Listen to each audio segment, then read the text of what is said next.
புஷ்பமா ஆரம்பிங்க. திருவடி வணக்கம் ஐயா. வணக்கம்மா. வணக்கம்மா. என்னாடுடைய சோனே போற்றி, எந்நாட்டவர்க்கும் இறைவா போற்றி, காவாய் கனகத்திரளே போற்றி, கைலை மலையானே போற்றி போற்றி, அண்ணாமலை அண்ணா போற்றி போற்றி, திருத்தணி முருகப் பெருமான் மலரடிகள் போற்றி போற்றி, சிவகாமை உடனடை பொன்மேனிநாதனே போற்றி போற்றி, தெளிவு குருவின் திருமேனி காண்டல், தெளிவு குருவின் திருநாமம் செப்பல், தெளிவு குருவின் திருவார்த்தை கேட்டல், தெளிவு குரு குரு சிந்தித்தல் தானே. விநாயகர் பாடல் சாருமதி அம்மா பாடுங்க.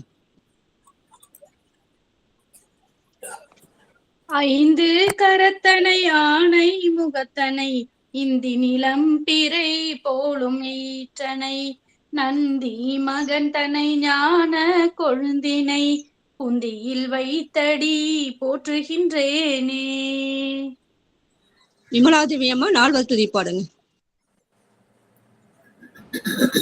திருச்சிற்றம்பலம். பூழிய கோன் வெப்பொழித்த புகலிய கோன் கழல் போற்றி, பாழிமிசை கல்மிதப்பில் அணைந்த பிரானடி போற்றி, வாழி திரு நாவலூர் வன் தொண்டர் பதம் போற்றி, ஊழிமலி திருவாத ஊர திரு தாழ் போற்றி. திருச்சிற்றம்பலம். நன்றிங்க. இன்று 8வது அமர்வாக நாம் திருவாசக தெளிவியல் சைவ சித்தாந்த தெளிவியல் என்ற தலைப்பில் நம்ம சிந்தித்துக் கொண்டிருக்கிறோம். அந்த வகையில் இன்று ஐயா வெங்கடேசன் ஐயா சொற்பொழிவாற்ற வந்துள்ளார்கள். நாம் அந்த தெளிவை நன்றாக உணர்ந்து நம்ம சித்தாந்தத்தை தெளிவு பெற வேண்டும் என்று அனைத்து அடியாரையும் கேட்டுக்கொள்கிறேன். ஐயா ஒன்று நீங்க ஆரம்பிக்கலாம் ஐயா. திருச்சிற்றம்பலம். கருவாய் கிடந்தும் கழலே நினையும் கருத்துடையே, உருவாய் தெரிந்துன்றன் நாமம் பயின்றேன் உனதருளால், திருவாய் பொலிய சிவாய நமவென்று நீரணிந்தேன், தருவாய் சிவகதினி பாதிரி புலியூர் அரணே. கைலாய பரம்பரையில் சிவஞான போத நெறி காட்டும், வெண்ணை பயில் வாய்மை மெய்கண்டான் சன்பதிக்கோர், மெஞ்ஞான பானுவாகி குயிலாரும் பொழில் திருவாவடுதுறைவாள் குரு நமச்சிவாய தேவன், சைலாதி மரபுடையோன் திருமரபு நீடூழி தழைகமாதோ. ஈராண்டில் சிவஞானம் பெற்றுயர்ந்த மெய்கண்டார் இணைத்தாள் போற்றி, நாராண்ட பல் அடியார்க்கு அருள் புரிந்த அருள் நந்தி நற்றாள் போற்றி, நீராண்ட கடந்தை நகர் மறையான சம்பந்தர் நிழற்றாள் போற்றி, சீராண்ட தில்லை நகர் உமாபதியார் செம்பாதன திருத்தாள் போற்றி. திருச்சிற்றம்பலம். தில்லையிலே எழுந்தருளி அருள் பாலித்து வரும் அருள்மிகு சிவகாமி அம்மை உடனுரை அருள்மிகு நடராஜ பெருமான் திருவடிகளை மனம்மை மொழிகளால் வணங்கி, சித்தாந்தத்துக்கே ஆணிவேராக திகழும் சிவஞான போதத்தை அருளிய அருள் திரு மெய்கண்ட தேவரின் திருவடிகளை மனம்மை மொழிகளால் வணங்கி,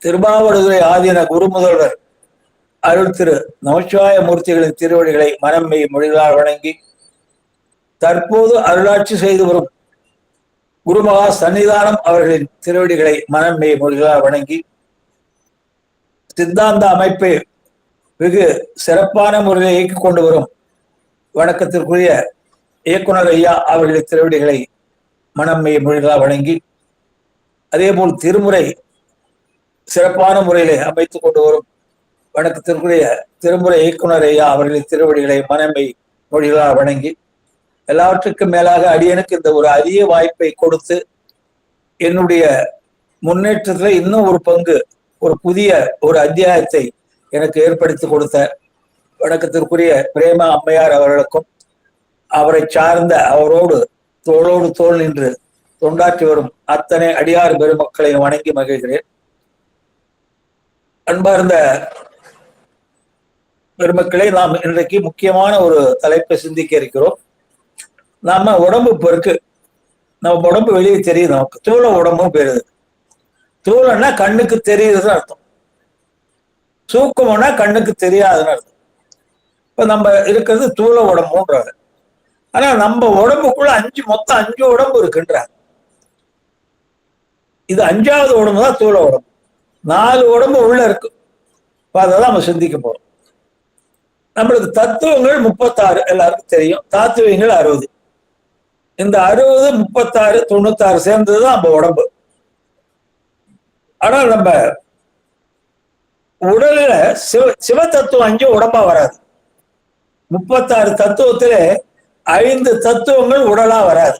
அது சிவ தத்துவம் 5: நாதம், விந்து, ததாக்கியம், மகேஸ்வரம், சுத்தவித்தை என்ற 4ம் உடலாக வராது. ஏனென்றால் அந்த 5மே மற்ற தத்துவங்களை செலுத்தி கொண்டு போய் பிரேரக காண்டம். பிரேரக காண்டம் என்றால் செலுத்துவது, எல்லாவற்றையும் மேற்பார்வை பார்ப்பு வச்சுங்களேன், எல்லா தத்துவங்களையும் ஒழுங்குபடுத்துவது அல்லது நேர் செய்வது தலைமை பண்புன்னு வச்சுங்க. ஆகவே உடலாக அந்த 5 தத்துவங்கள் வராது. சிவ தத்துவம் 5ம் நமக்கு உடலாக வராது. ஆனா 5 உடல்ல இருக்கிறதா சொல்றாங்க, சாத்திரத்தை சொல்றாங்க. அதுக்கு என்னென்ன உடம்புனாங்க, காரண சரீரம், ஊன விளக்கிற பின்னால கஞ்சுக சரீரம், குணசரீரம், சூக்ம சரீரம், தூள சரீரம் என்று 5 சொல்றாங்க. தூள சரீரம் தான் இப்ப கண்ணுக்கு தெரியுது, நம்ம உடம்பு கண்ணுக்கு தெரியுது. இந்த காரண சரீரம் என்பது என்னன்னா, இந்த உயிர்கள்லாம் ஆணவ மலத்துல இருக்கு, கேவலத்துல இருக்கு, கேவல நிலையில இருக்குங்க உயிரெல்லாம். இந்த உயிர்களை முன்னேற்ற வேண்டும் என்றால் இந்த உயிர்களுக்கு பிறப்பை கொடுக்க வேண்டும், கொடுத்து அவைகளை செயல்பட விட வேண்டும். செயல்பட்டால்தான் உயிர் முன்னேற்றம் அடையும். ஆகவே இறைவன் என்ன செய்கிறார், கேவலத்திலே இருந்த உயிரை சகலத்துக்கு கொண்டு வருவதற்காக ஏற்பாடுகளை செய்கிறார். ஆக முதல்ல இந்த காரண சரீரம் என்ற ஒரு சரீரத்தை கொடுக்கிறார். அதுக்கு என்ன தத்துவம்னா, வித்யா தத்துவத்தில் இருக்க மாயை என்ற தத்துவம் எழுதிதான் எழுதிங்க. அந்த காரண சரீரத்துக்கு என்ன தத்துவம்னா, வித்யா தத்துவத்திலே உள்ள மாயை என்ற தத்துவம். அந்த ஒரு தத்துவம் தான் காரண சரீரம். இது ஆனந்தமய கோஷன்றாங்க, பின்னால ஒவ்வொன்றா விரிவா வரங்க. அடுத்தது கஞ்சுக சரீரம். இதுக்கு என்னென்ன தத்துவம்னா 6 தத்துவம் வருதுங்க. அதே வித்யா தத்துவத்துல காலம், நியதி, கலை, வித்தை, அராகம், இது 5 வந்தாலே பொருளை வந்துடும். அந்த 6 போட்டுவோம். கஞ்சுக சரீரத்துல என்னன்னா காலம், நியதி, கலை, வித்தை, அராகம், பொருளன், இது 6 போட்டுவோம். அப்ப இது கஞ்சுக சரீரம். இதுக்கு என்ன பேருன்னா விஞ்ஞானமய கோஷம். ஒவ்வொன்று பின்னால் விளக்குறேன். அடுத்தது குணசரீரம். இதுக்கு என்ன தத்துவம்னா சித்தம் என்ற தத்துவம். ஆன்ம தத்துவத்துல இருக்கிற சித்தம் முதல் தத்துவம் தான். அந்த தத்துவம் தான் குணசரீரமா இருக்கு. அதுக்கு என்ன பேருனா மனோமய கோஷம்ன்றாங்க. அதுக்கு அடுத்து சூக்கும சரீரம் வருது. இது 8 தத்துவங்களாலே ஆனது. சூக்கும சரீரம் 8 தத்துவங்களாலே ஆனது. என்னென்ன தத்துவம்னா மனம், புத்தி, அகங்காரம். ஆன்ம தத்துவத்துல உள்ள மனம், புத்தி, அகங்காரம் 3ம், அது கூட தன்மாத்திரைகள் 5 இருக்கு நமக்கு. ஆன்ம தத்துவத்துல தன்மாத்திரைகள் இருக்கு 5: ஓசை, ஊறு, ஒளி, சுவை, நாற்றம் என்ற 5 தன்மாத்திரைகள். மனம், புத்தி, அகங்காரம் 3 தத்துவங்கள் பிளஸ் தன்மாத்திரைகள் 5. அது ஆன்ம தத்துவத்துல இருக்கு. அதுவும் ஓசை, ஊறு, ஒளி, சுவை, நாற்றம் என்ற 5 5 3 8 தத்துவங்களால் ஆனது சூக்கும சரீரம். இதற்கு அடுத்ததுதான் தூல சரீரம் வருது. கடைசியா தூல சரீரம் வருது. இது என்ன தத்துவம்னா 15 தத்துவங்கள் இருக்கு. ஞானேந்திரியங்கள் 5, கர்மேந்திரியங்கள் 5, மகாபூதங்கள் 5. தூல சரீரத்துல மொத்தம் 15 தத்துவங்கள் சேர்ந்தது தூல சரீரம். அது என்னன்னா ஞானேந்திரியங்கள் 5. ஞானேந்திரியனா அறிகருவிகள். செவி, மெய், கண், நாக்கு, மூக்கு. செவி, மெய், மெய்னா உடம்பு, மெய், கண், நாக்கு, மூக்கு. இது 5 அறிகருவிகள், ஞானேந்திரியம். அடுத்தது கர்மேந்திரியங்கள். கர்மேந்திரியங்களா செயற்கருவிகள், நம்ம செயல்பட உதவுற கருவிகள். முதல்ல சொன்னது நம்ம அறிவதற்கு உதவும் கருவிகள், வெளியே இருந்து வருகிற விஷயங்களை அறிவதற்கு உதவுகின்ற கருவிகள் அறிகருவிகள் அல்லது ஞானேந்திரியன் பேர். இப்போ அடுத்ததா கர்மேந்திரியனா நம்ம செயல்படுறதுக்கு வேண்டிய கருவிகள். அதுக்கு என்னன்னா வாய், கால், கை, எருவாய், கருவாய். கர்மேந்திரியம் என்னன்னா வாய், கால், கை, எருவாய், கருவாய். இது 5 செயல்படுறது நம்ம தொழிற்படும் கருவிகள், தொழிற்கருவிகள். அடுத்தது மாபூதங்கள் 5. ஆகாயம், காற்று, நெருப்பு, நீர், நிலம். 5, 5, 10, 5, 15 தத்துவங்கள் சேர்ந்தது ஸ்தூல சரீரம். இப்ப கூட்டி பாத்தீங்கன்னா மொத்தம் 31 தத்துவம். இதுல நமக்கு 36 தத்துவங்கள் இருக்கு. ஆனா நமக்கு உடலா வருவது 31 தத்துவங்கள் தான். சிவ தத்துவங்கள் 5 உடலாக வராது. இப்ப ஒவ்வொன்றையும் நம்ம டீட்டெயிலா பார்க்க போறோம். இந்த காரண சரீரம்னா முதல்ல மாயை கூட்டி வைக்கிறார். மாயை என்ற ஒரு தத்துவத்தை கூட்டி வைக்கிறார். இந்த மாயையில் தான் என்ன இருக்குன்னா நம்முடைய ஆன்மாவுடைய இச்சா ஞான கிரியைகள் 3 கலந்து பிரித்து அறிய முடியாதபடி இருக்கின்றன. இந்த மாயை என்ற தத்துவம், வித்யா தத்துவத்துல முதல் தத்துவம் மாயை. சிவ தத்துவம் நாதம், விந்து, சதாக்கியம், மகேஸ்வர, சுத்த வித்தை 5 போயிடும். வித்யா தத்துவம் எடுத்தீங்கன்னா மாயை, காலம், நியதி, கலை, வித்தை, அராகம், புருடன். புருடன் என்பது ஒரு தத்துவம் அல்ல, அது ஒரு நிலை. இதெல்லாம் சேரும் போது அதுக்கு ஒரு புருடன் செயல்படும் தன்மை வருது. அதுக்கு புருடன் பேர் வச்சிருக்காங்க. ஆகவே இந்த மாயை என்ற தத்துவத்துல என்ன இருக்குன்னா நம்முடைய இச்சா ஞான கிரியா சக்திகள் 3 அதுல கலந்திருக்கு, பிரித்தறிய முடியாதபடி கலந்திருக்கு. பின்னால இந்த தத்துவங்கள் அது ஒவ்வொன்று எழுப்பும். அதை நான் சொல்றேன் அப்புறமா. இந்த காரண சரீரம் ஆனந்தமய கோஷம் சொல்றாங்க. அது ஏங்க ஆனந்தமய கோஷம்ன்றாங்கன்னா இந்த உயிரானது இருட்டிலே கிடக்குது, கேவலத்துல கிடக்குது. சேத்துல கிடக்கிற ஒரு மாணிக்க மணி போன்று இந்த உயிரானது ஆணவ மர சேத்துல அழிந்து கிடக்குது. இறைவன் உயிர் மேல் கருணை கொண்டு அதற்கு தனு கருண போன போகங்களை கொடுப்பதற்காக கேவல நிலையிலே இருந்து எடுத்து சகல நிலைக்கு கொண்டு வருவதற்காக தனு கருண போன போகங்களை படைக்க போகிறார். அப்ப தனு உடம்பு படைக்கதான் அந்த தத்துவம்லாம் வருது. காரண சரீரம், அதுக்கு ஆனந்தமய கோஷம்ன்றாங்க. அது என்ன சொல்றாங்கன்னா ஒரு அறையில ஒருத்தன் இருட்டுல பூட்டி வச்சிருக்கீங்க, ஒரு 10 நாளா ஒருத்தனை இருட்டுல பூட்டி வச்சிருக்கீங்க.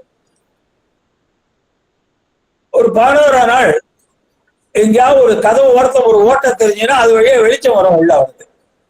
அவனுக்கு பார்த்தா அதை பார்த்து ஒரு சந்தோஷம் வந்துடும். ஏன்னா இது வரைக்கும் ஒரு வாரமா ஒரே கும்பு இருட்டுல கிடந்தான் அறையில. இப்ப ஏதோ கதவு ஓரத்தை ஒரு ஓட்டையா வழியா வெளிச்சம் வருது.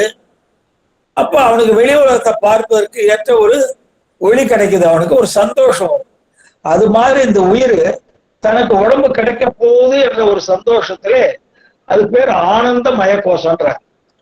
இருட்டிலே கிடந்த ஒருவனுக்கு திடீரென்று ஒரு ஒளி கிடைத்தால் அவன் எப்படி சந்தோஷப்படுவானோ அது மாதிரி இந்த உயிரானது கேவல நிலையிலிருந்து வெளியே எடுத்துட்டார் பெருமான், சகல நிலை கொண்டு வர போறார். அப்போ அந்த மாயை என்ற தத்துவத்தை கூட்டி இதுக்கு பேர் காரண சரீரம் வைக்கிறார். இதான் காரணம், இதான் முதல் காரணம். அதுக்காக காரண சரீரம். நம்ம உடம்புக்கு இதுதான் காரணம். முதல்ல இந்த தத்துவம் தான். ஆகவே காரண சரீரம். இதுக்கு பேர் என்ன வச்சுட்டாங்க? ஆனந்தமய கோஷம். ஒரு ஆனந்தம் கிடைக்குது இந்த உயிருக்கு, நமக்கு உடல் கிடைக்க போகுது என்ற ஒரு ஆனந்தம் கிடைக்கிறதுனால இதுக்கு பேர் ஆனந்தமய கோஷம். இது ஒரு தத்துவம் தான். காரண சரீரம் என்பது ஆனந்தமய கோஷம். கோஷம்னா உரைன்னு அர்த்தங்க. கோஷம்னா உரை. நம்ம உடம்புல அஞ்சு உரை இருக்கு உள்ள. அதுக்கு ஒரு எளிமையான உதாரணம் உங்களுக்கு சொல்றேன். இப்ப நீதிபதி இருக்காரு. நீதிபதி வீட்டுல இருந்து கோர்ட்டு கிளம்புறாரு. என்ன பண்ண, குளிச்சு முடிச்சுட்டு வருவார், பூஜை எல்லாம் முடிச்சுட்டு பனியன் போடுவார், உள்ள கீழே அண்டர்வேர் போடுவார். முதல்ல பனியன் போடுவார், அடுத்ததாக சட்டை போடுவார், ஒயிட் ஷர்ட் போடுவார் 2. அதுக்கு அடுத்ததாக கருப்பு கோட் போடுவார் 3. கோட்டு போட்டு டை கட்டுவார். அந்த நீதிபதிக்கு வக்கீலுக்கு உள்ள ஒரு டை இருக்கு, அதை கட்டுவார் 4வது. கடைசியா அந்த கருப்பு கவனம் எடுத்து போடுவார். அப்போ ஒரு நீதிபதி தன்னுடைய வீட்டை விட்டு தன்னுடைய நீதி பரிமாணம் செய்வதற்கு வர வேண்டும் என்றால் அவர் 5 உடைகளை போட்டுக் கொண்டாதான் அவர் நீதிபதினு அர்த்தம். குளிச்சு முடிப்பாரு, முடிச்சதும் ஒரு பனியனை போட்டுவார், கீழே அண்டர்வேர் போட்டுவார். பனியன் 1, அதுக்கு மேல சட்டை, ஒயிட் சட்டை, வெள்ளை சட்டை போட்டுவார் 2. 3வது கோட்டு போடுவார், சட்டைக்கு மேல கோட்டு போடுவார்.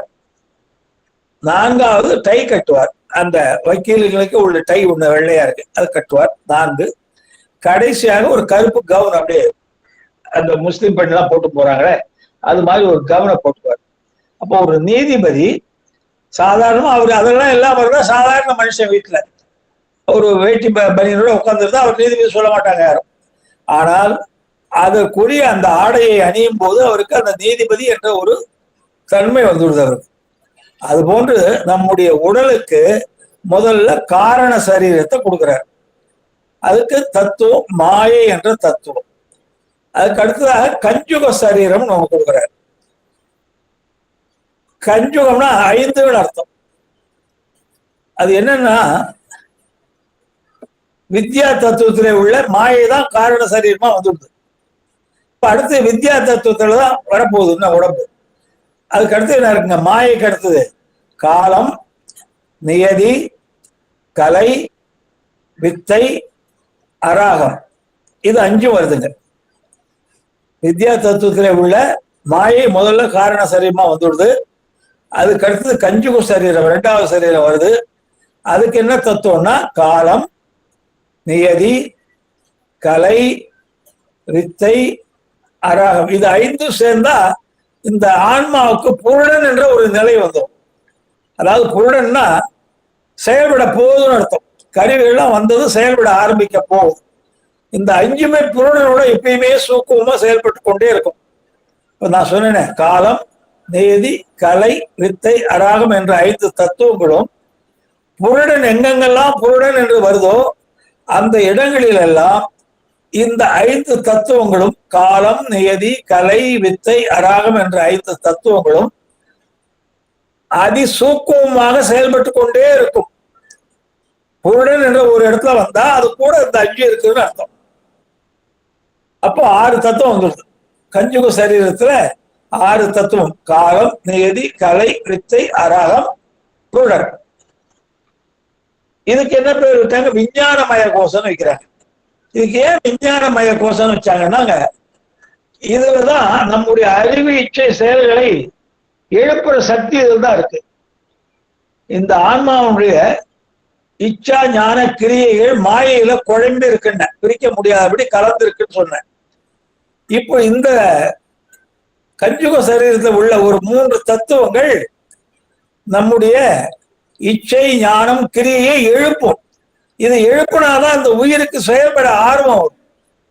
எப்பொழுதுமே ஒரு செயலை செய்வதற்கு 3 காரணம் முக்கியம். அந்த செயலை செய்வதற்குரிய விருப்பம் வேண்டும், அந்த செயலை நடத்துவதற்குரிய அறிவு வேண்டும், விருப்பம் இருக்கு, அறிவு இருக்கு, ஆனால் உடல்ல சக்தி இல்லைன்னா எந்த செயலும் நடக்காது.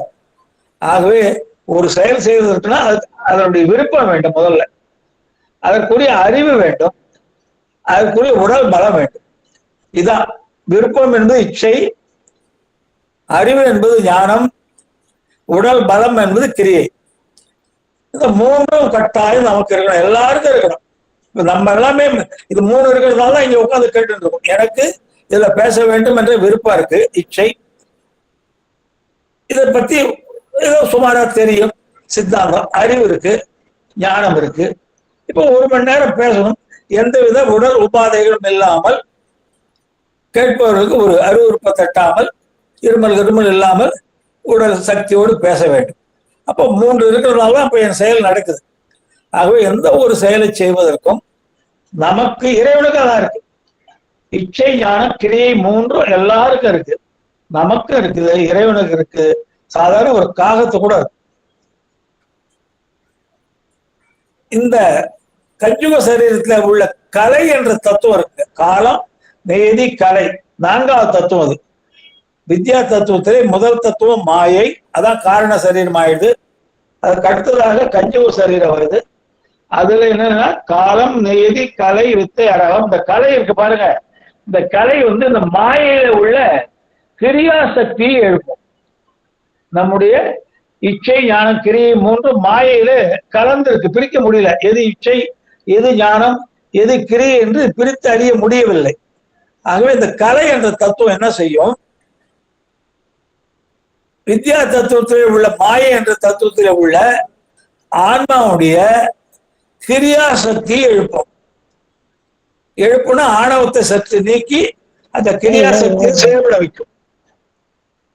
சரிங்க, ஞானம் தானே முதல்ல எழுப்பணும், அறிவு தானே வேணும், ஏன் கிரியாசக்தி அதை போய் கடைசியில் எழுப்புதுன்னா அதுக்கு என்ன சொல்றாங்க பெரியவங்க, ஒரு செயலை செய்வதற்குரிய விருப்பம் இருந்தாலும், அதற்குரிய ஞானம் இருந்தாலும், அந்த செயலை செயல்படுவதற்கு உள்ள சக்தி நம்ம கிட்ட இல்லைன்னா அறிவாலோ விருப்பத்தாலோ புண்ணியம் இல்லை. என்னம்மா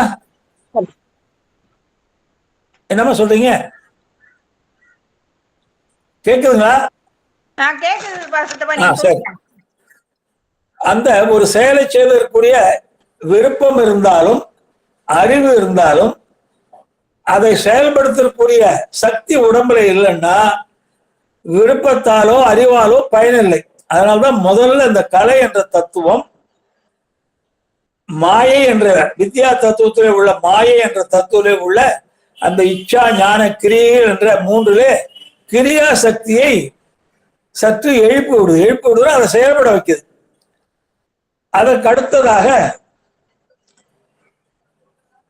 வித்தை, காலம், நீதி, கலை, வித்தை என்ற தத்துவம் இந்த மாயை என்ற தத்துவத்தில் உள்ள நம்முடைய ஞானத்தை எழுப்பும், அறிவை எழுப்பும். வித்தைனா அறிவு, கிரியையே கலை எழுப்பிடுது, நம்முடைய அறிவை, ஞானத்தை வித்தை எழுப்பிடுது. அடுத்தது விருப்பம் இருக்கு, இச்சை இருக்கு, அதை நம்ம அராக தத்துவம் இருக்க வித்யா தத்துவத்தில் உள்ள அராக தத்துவம் அது நம்முடைய இச்சா சக்தி எழுப்பும். இப்ப 3 சக்தி எழுப்பியாச்சு. மாயையிலே 3 சக்திகளும் பிரித்தறிய முடியாதபடி கலந்து இருந்தன. அது 3ம் எழுப்பப்பட்டால்தான் ஆன்மா செயல்பட துவங்கும். எந்த செயலை செய்வதற்கும் ஆன்மாவுக்கு விருப்பம் வேண்டும், ஆன்மாவுக்கு அறிவு இருக்க வேண்டும், ஆன்மானுடைய சக்தி இருக்க வேண்டும்.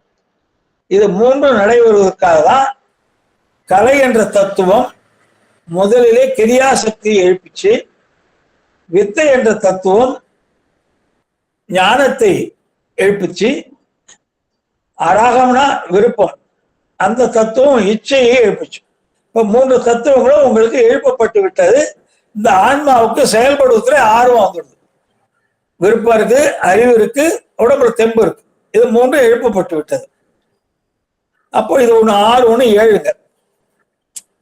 காரண சரீரம் மாயை என்ற ஒரே தத்துவம், கஞ்சுக சரீரம் காலம், நியதி, கலை, வித்தை, அராகம், புருடன் 6 6 1 7. வித்யா தத்துவம் 7 இதோட சரியா போச்சு. அடுத்ததாக குணசரீரம்ன்றார். அதுல என்ன தத்துவம் இருக்குன்னா ஆன்ம தத்துவத்திலே உள்ள சித்தம் என்ற தத்துவம் இருக்காது. ஆன்ம தத்துவத்திலே முதல் தத்துவம் சித்தம் தான். 24 தத்துவத்திலே முதல் தத்துவம் சித்தம், புத்தி, அகங்காரம், மனம், ஞானேந்திரியம், கர்மேந்திரியம், தன்மாத்திரைகள், மாபூதங்கள் இப்படி வரும். அப்போ ஆன்ம தத்துவத்திலே உள்ள சித்தம் என்ற ஒரு தத்துவம் குணசரீரமாக போகும். அதுக்கு என்ன பேர் வைக்கிறாங்க? மனோமய கோஷம்ன்றாங்க. அது ஏனென்றால் சித்தம் என்பது மனம் சம்பந்தப்பட்டது. ஆகவே அதற்கு மனோமய கோஷம். கோஷம் என்றால் உரை என்று முதல்ல சொல்லியிருக்கு. கோஷம் என்றால் உரை. இதுக்கு பேர் என்ன வச்சுட்டாங்க? மனோமய கோஷம்னு வச்சுட்டாங்க. இப்போ 6, 1, 7, 8 தத்துவம் ஆயிடுதுங்க. காரண சரீரம் ஒரு தத்துவம், கஞ்சுக சரீரம் 6 தத்துவம், குணசரீரம் ஒரு தத்துவம். 6, 1, 7, 8. இப்போ அடுத்ததுதான் தூல சரீரம் வருது. இதுக்கு என்ன பேர் வைக்கிறாங்க? அன்னமய கோஷம்ன்றாங்க. ஏனென்றால் இந்த உடம்பானது எதால வளருது? சாப்பாட்டால் தான் வளருது. ஆகவே இந்த தூல சரீரத்துக்கு என்ன பேர் வச்சிருக்காங்க? அன்னமய கோஷம். இந்த உடம்பே சாப்பாட்டு மயமா தான் இருக்கு. சாப்பாட்டு நீங்க சாப்பிடணும்னா 2 நாள் 3 நாள் சாப்பிட உயிர் போயிடும். ஆகவே சாப்பாடு ஒவ்வொரு வேளைக்கு நீங்க போட்டுக்கொண்டே இருந்தால்தான் இந்த உடம்பு நிலையாக இருக்கும். ஆகவே இதுக்கு என்ன பேர் வச்சுட்டாங்க? அன்னமய கோஷம்னு வச்சுட்டாங்க. தூல சரீரம்ட்டாங்க. தூலம் என்றால் முன்னே சொல்லிருக்கேன், கண்ணுக்கு தெரிவதுன்னு அர்த்தம். சூக்கம் என்றால் கண்ணுக்கு தெரியாதுன்னு அர்த்தம். இதுக்கு 15 தத்துவம் சேர்த்துங்க. என்னன்னா ஞானேந்திரியம் 5, கர்மேந்திரியம் 5, மாபூதங்கள் 5. ஞானேந்திரியம் என்றால் முன்னமே சொன்னது போல அறிகருவிகள், வெளியே இருந்து வரக்கூடிய விஷயங்களை அறியக்கூடிய கருவிகளாக இருப்பதாலே ஞானேந்திரியம் என்று பேர். கண் ஒரு பொருளை பார்க்குது, காது ஒரு செய்தியை கேட்குது, தோல் ஒரு ஸ்பரிசத்தை உணருது, நாக்கு உணவை சுவைக்குது, மூக்கு வாசத்தை முகருது. இதெல்லாம் வெளியிருந்து வர விஷயங்கள், புற விஷயங்கள். இதை அறிவதாலே இந்த கருவிகளுக்கு 5க்கு பேரு ஞானேந்திரியம் வச்சிருக்காங்க. இது முக்கியமானது ஒண்ணு என்னங்க, செவின்னு சொன்ன நான். செவி, மெய், கண், நாக்கு, மூக்குன்னு சொன்னேன். வெளியே இருக்க காதுல ஞானேந்திரம். உள்ள இருக்கு பாருங்க, காதுக்குள்ள இருக்குல்ல செவி, பறை, ட்ரம் எல்லாம் சொல்றமே, அதுதான் ஞானேந்திரியம். வெளியே இருந்து உறுப்பு. உறுப்புகளும் எல்லாம் பேர். நம்ம உடல்ல இருக்க உறுப்புகளுக்கும் காது, தோல், கண்ணு, நாக்கு, மூக்கு என்றுதான் பேரு. ஞானேந்திரியங்களும் அதே தான் பேர். ஆனால் நம்ம வெளியே இருக்கிறது உறுப்பு, உள்ளே இருப்பது ஞானேந்திரியம், மிஷின். இந்திரியம் என்றால் மிஷின். காதுக்கு வெளியே இருக்கு மடல், காது மடல் தெரியுது, இது செவி. இதுக்கு உள்ள இருக்கு பாருங்க, செவி, பறை, ட்ரம் எல்லாம் சொல்றாங்கல்ல, மிஷின். அதுதான் ஞானேந்திரியம். இப்போ காது சில பேருக்கு வெளி மடல் நல்லா இருக்கும், ஆனா காது உள்ள கேட்காது. அப்ப என்ன அர்த்தம்? ஞானேந்திரியம் பழுதுபட்டு போச்சுன்னு அர்த்தம். அவர் செவிடாயிட்டாருன்னு அர்த்தம். காது வெளியே மடல் தெரியுது, காது மடல் தெரியுது நம்மை போல, ஆனால் அவருக்கு நம்மை போல கேட்கும் சக்தி இல்லை. ஏனென்றால் உள்ளே இருக்கக்கூடிய மிஷின், காதின் உள்ளே இருக்கக்கூடிய இயந்திரம் அது ரிப்பேர் ஆயிடும். அப்போ ஞானேந்திரியம் என்றால் உள்ளே இருப்பது, உறுப்பு என்றால் வெளியே இருப்பதுன்னு வச்சுக்கணும். ஞானேந்திரியம் என்றால் உள்ளே இருப்பது, உறுப்பு என்றால் வெளியே இருப்பது. கண் இருக்குன்னா வெளியே இருக்க இமை அதெல்லாம் கண்ணு, கண் புருவம், இமையெல்லாம் கண்ணு. உள்ளே இருக்கு பாருங்க கண் பாப்பா, அதுதான் ஞானேந்திரியம். பார்க்குதாதான். வெளியே இருக்கிறது இமையெல்லாம் கண், ஆனா உள்ளே இருக்கக்கூடிய இந்த கண் பாப்பாலாம் இருக்கா, அதுதான் இந்திரியம். அதே மாதிரி தோல், வெளியே இருக்கு தோல், உடம்புன்னு சொல்றத, அது உள்ள தோல் உள்ள தொடு உணர்ச்சி நரம்பு இருக்கு, அதுதான் உங்களுக்கு அந்த உணர்ச்சியை கொடுக்குது. வெளி தோல்ல நிறைய நரம்புகள், ஆயிரக்கணக்கான நரம்புகள் இருக்கா நம்ம தோல்ல, அதுதான் அந்த தொடு உணர்ச்சியை நமக்கு கொடுக்குது. அதே போன்று வாயின்னு சொல்றோம், நாக்குன்றோம். நாக்கு என்பது வாய் உள்ள இருக்கு, வாய்க்குள்ள இருக்கு, அதே வாயுன்னு சொல்றோம். ஆனா உள்ள இருக்கு நாக்கு தான் ஞானேந்திரியம். இப்படியாக என்ன வச்சுக்கணும்னா, ஞானேந்திரியம் என்றால் உறுப்புகளில் உள்ளே இருப்பதுன்னு அர்த்தம். காதுக்குள்ளே இருப்பது, கண்ணுக்குள்ளே இருப்பது, தோலுக்குள்ளே இருப்பது, நாக்குக்குள்ள நரம்பு நிறைய இருக்குன்றாங்க, சுவை நரம்பு. நம்ம புளிப்பு, காரம், இனிப்பு எல்லாம் எப்படி உணர்றோம்னா நாக்கால உணரல. நாக்குக்குள்ள நரம்பு இருக்குது, சுவை நரம்புகள் இருக்கு, ஆயிரக்கணக்கான நரம்புகள் நாக்குள்ள ஓடுது. அதுதான் உங்களுக்கு இந்த சுவையை அறியுது. இல்லை என்றால் உங்களுக்கு சுவை அறிய முடியாது. அதே போன்று மூக்குள்ள ஆயிரக்கணக்கான நரம்புகள் ஓடுது வாசனை அறியறதுக்கு. சில பேருக்கு வாசனையே தெரியாது, ஸ்மெல் பிளைண்ட்னு சொல்லுவோம், அதாவது வாசமே அவங்களுக்கு தெரியாது. அப்ப என்ன அர்த்தம்னா அந்த மூக்குல உள்ள நரம்புகள் பழுதாயிட்டு அர்த்தம். ஆகவே ஞானேந்திரியம் என்றால் என்ன அர்த்தம்னா உள்ளே இருக்கக்கூடிய இந்திர மிஷின். உறுப்பு என்றால் வெளியே தெரியுதுன்னு வச்சுக்கணும், ஞாபகம் வச்சுக்கணும். ஞானேந்திரத்துக்கு ஒரே காதுன்னு தான் பேரு, உறுப்புக்கும் காதுன்னு தான் பேரு. ஆகவே காது என்றால் உறுப்பு வெளியே தெரிவது, ஞானேந்திரியம் என்றால் காதுக்குள்ளே இருக்கக்கூடிய இயந்திரம் மிஷின்.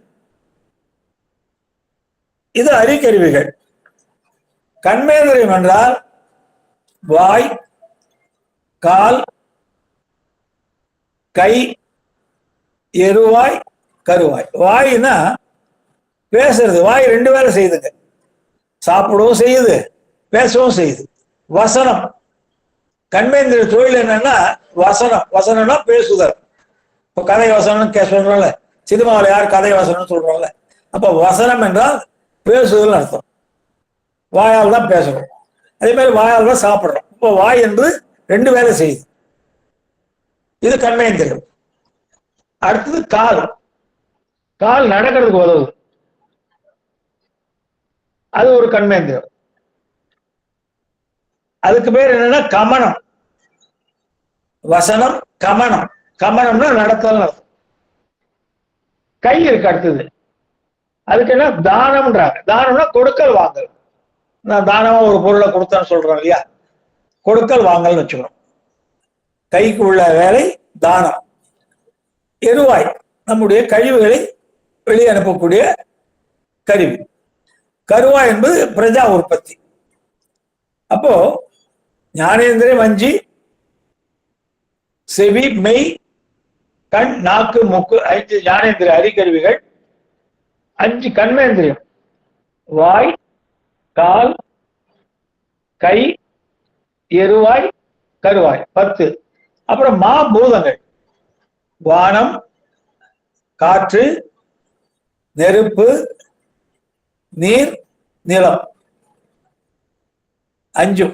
அப்போ 5 5 10 15 தத்துவங்கள் கொடுத்துருக்கு. அன்னமய கோஷம் இதெல்லாம் கூட்டி பார்த்தீங்கன்னா 31 தத்துவங்கள் வரும். இந்த 15ஓட 60 தாத்துவங்களை சேர்த்துக்கணும். இந்த தோள சரீரம் போடக்குள்ள அன்னமய கோஷம் போடுறீங்களா 15 தத்துவம், அது கூட தாத்துவங்கள் 60 இருக்கு. உடம்புல உள்ளே வெளியே நிறைய உடம்புடைய பகுதிகள் இருக்கு. இப்போ உடம்புடைய முடி இருக்கு, தலைமுடி, அது ஒரு பகுதி, நகம் ஒரு பகுதி, ரத்தம் ஒரு பகுதி, வேற ஒரு பகுதி, இப்படியே நிறைய உடம்புல நமக்கு உள்ளே வெளியும் நிறைய பகுதிகள் இருக்கு உடம்புல. அதுக்கெல்லாம் பேர் தாத்துவங்கள்னு பேரு 60. அப்ப தூர சரீரம் வரும்போது 15 தத்துவம் சேர்ந்துடும், கூட 60 தாத்துவங்கள் சேர்ந்துடும். தூர சரீரம் வரும்போது 15 தத்துவங்கள் பிளஸ் 60 தாத்துவங்கள். 60 தாத்துவங்களை நீங்க ஐயா ஆனந்தராஜ புக் வச்சிருந்தீங்கன்னா அதை கொடுத்துருக்காரு. தாத்துவங்கள் என்ன டைட்டில் கொடுத்துருக்காரு. ஆனந்தராஜ ஐயா புக் வச்சிருந்தீங்கன்னா அதை பார்த்தீங்கன்னா தெரியும். தாத்துவங்களுக்கு ஒரு பட்டியலை கொடுத்துருக்காரு. இப்போ இதாங்க உடம்பு, 31 தத்துவம் தான் உடம்பு. இது என்ன ஆகுதுனால இப்போ ஒருத்தர் இறக்குறாருன்னா இந்த 31 தத்துவம் அழிஞ்சு விடாது. ஒருத்தர் இறந்துடுறாரு இன்னைக்குன்னா இந்த 31 தத்துவங்களும் அழிஞ்சு விடாது. இந்த 15 தத்துவம் பிறகு தூல தத்துவம், தூல சரீரம், ஞானேந்திரியம், கண்மேந்திரியம், மாபூதங்கள், இந்த 5 தத்துவம் தான் போயிடும் வெளியே. இது போறதுதான் இறப்பு. இந்த சூக்கும சரீரம் அப்படியே இருக்கும். 8 தத்துவத்தோட சூக்கும சரீரம் அப்படியே இருக்கும் 16 தத்துவத்தோட. அடுத்தது பிறப்பு வரும்போது பெருமான் 15 தத்துவத்தை கூட்டு வர்றது கூட. இந்த சூக்கும சரீரம் என்பது 16 தத்துவம் சேர்ந்தது. காரண சரீரம் 1, கஞ்சுக சரீரம் 6, குணசரீரம் 1, 6 1 7 1 8, சூக்கும சரீரம் 8, மனம், புத்தி, அகங்காரம் 3, தன்மாத்திரை, ஓசை, ஊறு, ஒளி, சுவை, நாற்றம் 5. ஆகவே 16 தத்துவங்கள் அப்படியே இருக்கும். இந்த 15 தத்துவம் தான் இறக்கும் போது 15 தத்துவம் போயிடும். அடுத்தது பிறப்பை கொடுக்குறாரு பாருங்க. இந்த சூக்கும உடம்பு அப்படியே இருக்கும். ஒரு பிறப்பை கொடுக்குறாரு பெருமாள் நமக்கு. இந்த பிறவி முடிஞ்சு போச்சு, இப்ப எனக்கு நாளைக்கு இறந்துட்டா என்னுடைய உடல்லாம் போயிடும், ஞானேந்திர கர்மேந்திர பூதங்கள்லாம் போயிடும். இப்போ எனக்கு அடுத்த பிறப்பு மனிதனா கொடுக்குறாரா என்ன நமக்கு தெரியாது. கொடுக்கும்போது அந்த 15 தத்துவங்களை சேர்ப்பார். ஆகவே 15 தூல சரீரம் பிரிவது இறப்பு, மறுபடி தூல சரீரம் சேர்வது பிறப்புன்னு வச்சுக்கணும்.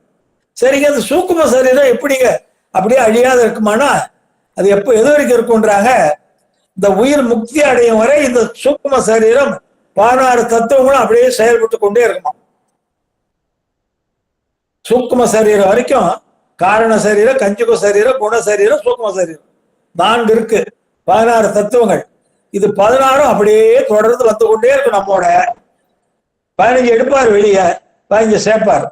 இந்த 16 எப்ப அழிவு போகும்னா இந்த உடல் முக்தி அடையும் போது இந்த சூக்கும சரீரம் இல்லாம போயிடும்.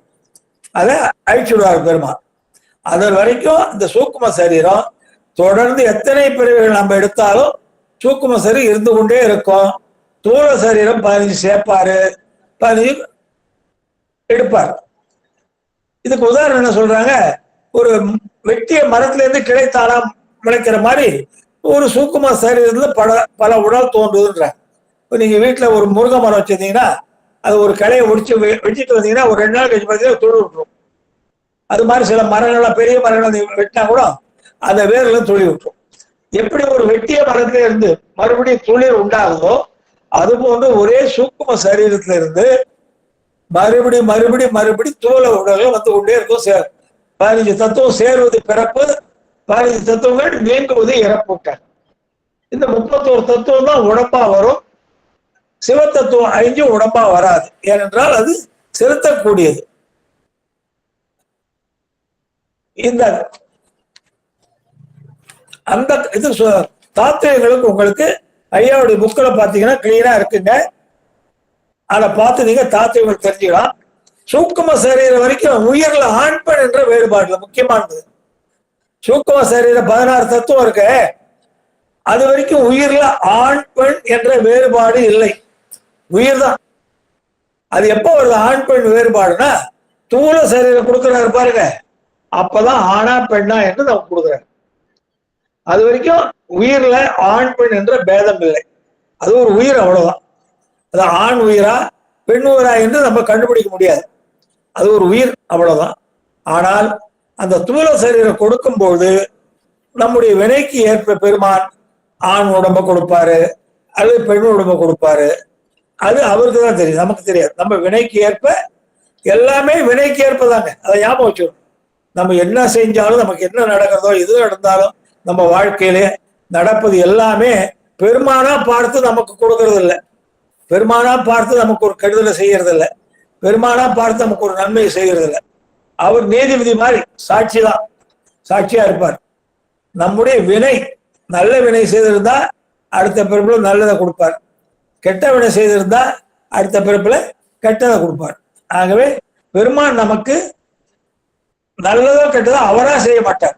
அதுக்காக ஒரு சொல்றாங்க, கடவுளால் முடியாத செயல் ஒன்று இருக்கு. கடவுளால் முடியாத செயல் என்ன தெரியுங்களா?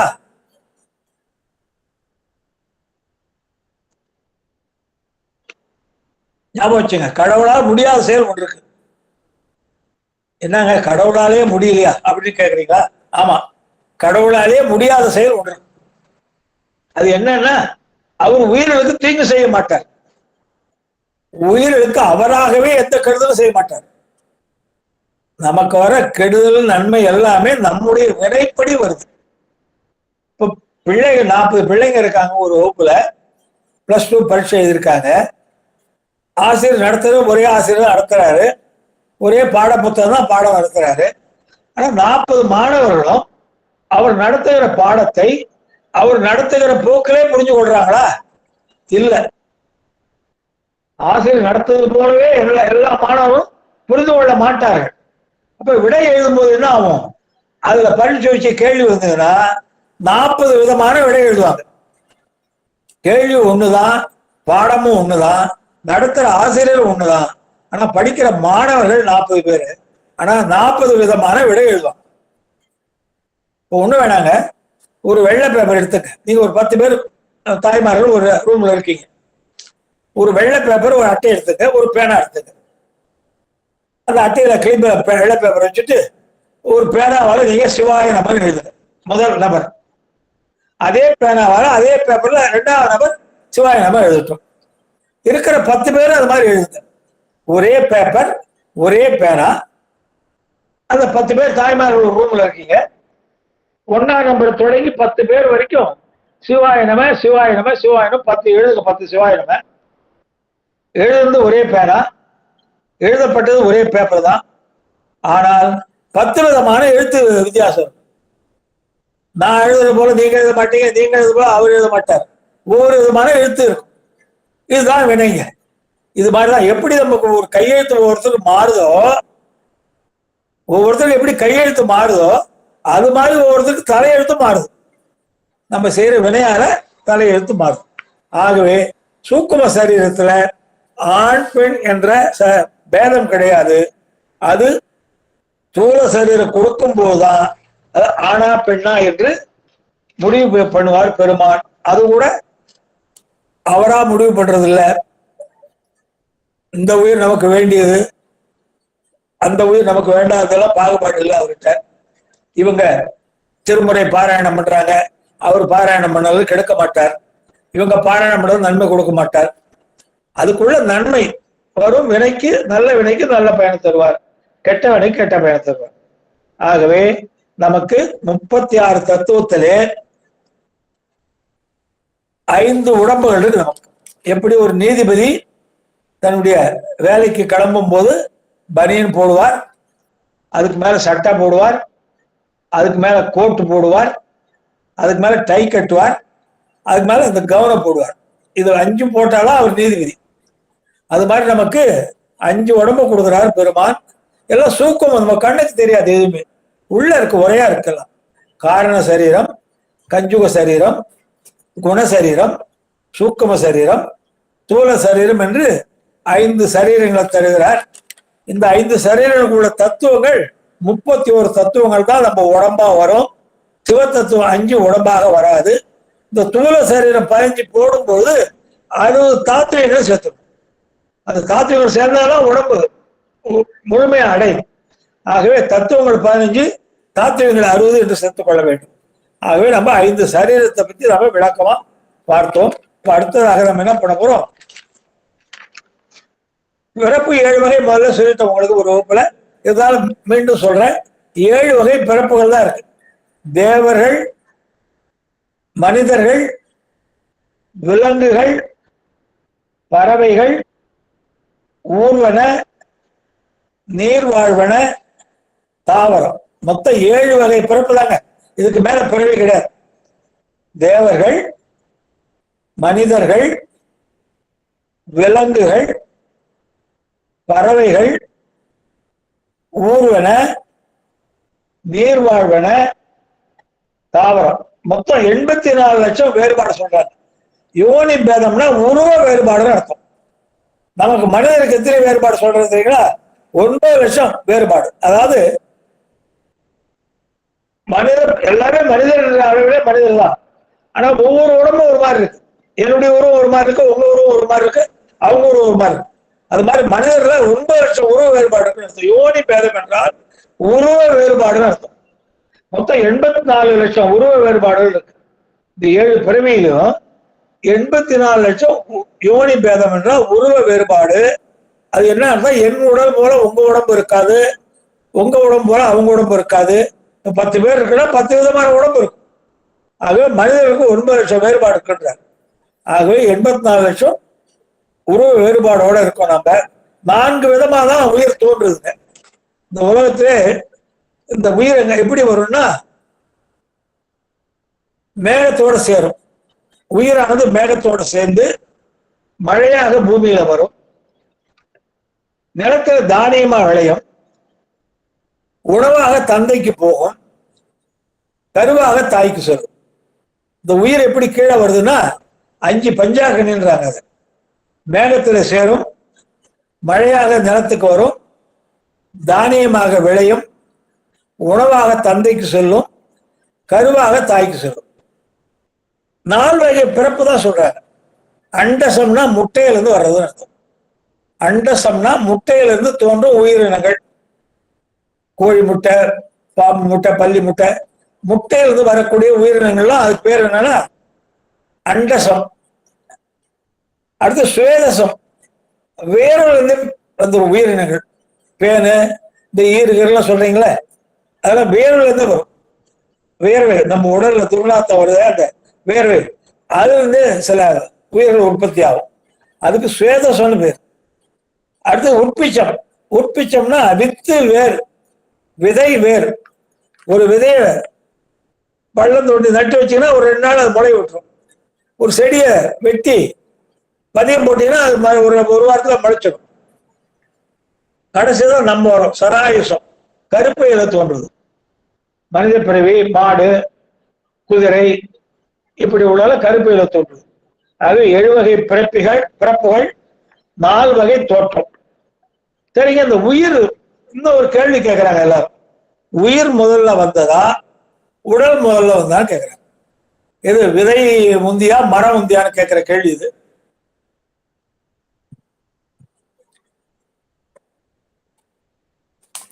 நமக்கு உடல் முதல்ல வந்ததா அல்ல வினை முதல்ல செஞ்சோமா? வினை செஞ்சு உடம்பு வந்ததா அல்ல உடம்பால வினை செஞ்சுமான்னா, முதல்ல பெருமாள் நமக்கு எல்லாருக்குமே சூக்கும உடம்பை தான் கொடுக்குறாரு. சூக்கும உடம்பு 16 தத்துவங்கள். சூக்கும உடம்ப கொடுக்குறாரு. அது 16 தத்துவங்கள் என்னென்ன? மாயை, காலம், நேதி, கலை, வித்தை, அராகம், புருடன், சித்தம், மனம், புத்தி, அகங்காரம், தன்மாத்திரை 5, ஓசை, ஊறு, ஒளி, சுவை, நாற்றம். 16 தத்துவங்கள் உள்ள சூக்கும சரீரம் தான் முதல்ல எல்லாரும் கொடுக்குறாரு. இந்த சூக்கும சரீரத்தை பெற்ற பிறகு முதல்ல சொல்லியிருக்க ஒவ்வொரு உயிருக்கும் ஒவ்வொரு விதமான அறிவு இருக்கும். அறிவுல வேறுபாடு இருக்கு. நம்ம 10 பேர் நம்ம ஒரு ரூம்ல இருக்கோம்னா நம்ம 10 பேருக்கு 10 விதமான அறிவு நிலை இருக்கும். உங்களுக்கு இருக்கிறது போல எனக்கு இருக்காது, எனக்கு இருக்கு போல உங்களுக்கு இருக்காது. அறிவு நிலையில வேறுபாடு இருக்கும். சூக்கும சரீரத்தை பெற்ற பிறகு இந்த உயிருக்கு சில விருப்பு வெறுப்பு தோன்றும். சூக்கும சரீரம் கிடைச்சிடுது. இந்த உயிர் சில விருப்பு வெறுப்புகளை வெளிப்படுத்தும். அது பெருமானதான் தெரியும். அந்த விருப்பு வெறுப்புகள் அடிப்படையில தூல சரீரத்தை கொடுக்குறாரு. ஞாபகம் வச்சுங்க, முதல்ல கொடுக்கறது சூக்கும சரீரம் தான் கொடுக்கிறார். சூக்கும சரீரத்தை பெற்ற உயிரானது தன்னுடைய அறிவு நிலைக்கு ஏற்ப சில நல்ல கெட்ட செயல்களை எண்ணுவதே கர்மம் தான். எண்ணினாலே அது செயல்தான். நம்ம எப்படி செய்யறோம்? வினை எப்படி செய்யறோம்? எண்ணம், சொல், செயல் 3ஆலும் செய்யறோம். மனசுல ஒரு எண்ணம் நினைச்சாலும் அது ஒருவருக்கு கெடுதல் நினைச்சா அது கெட்ட பாவம் தான் எனக்கு. மனதிலே ஒருவருக்கு நான் கெட்டதை நினைத்தால் எனக்கு பாவம் சேரும். வாயால ஒருத்தருக்கு கெட்டதை சொன்னால் எனக்கு பாவம் சேரும். உடலாலே ஒருத்தர் அடித்தால் எனக்கு பாவம் சேரும். ஆகவே வினைகள் எப்படி செய்யறோம்னா நம்ம கர்ம பார்க்க கூட விரிவா பார்க்கலாம். இப்போதைக்கு புரிஞ்சுங்க, எண்ணம், சொல், செயல் 3ஆலும் நாம வினையை செய்கிறோம்.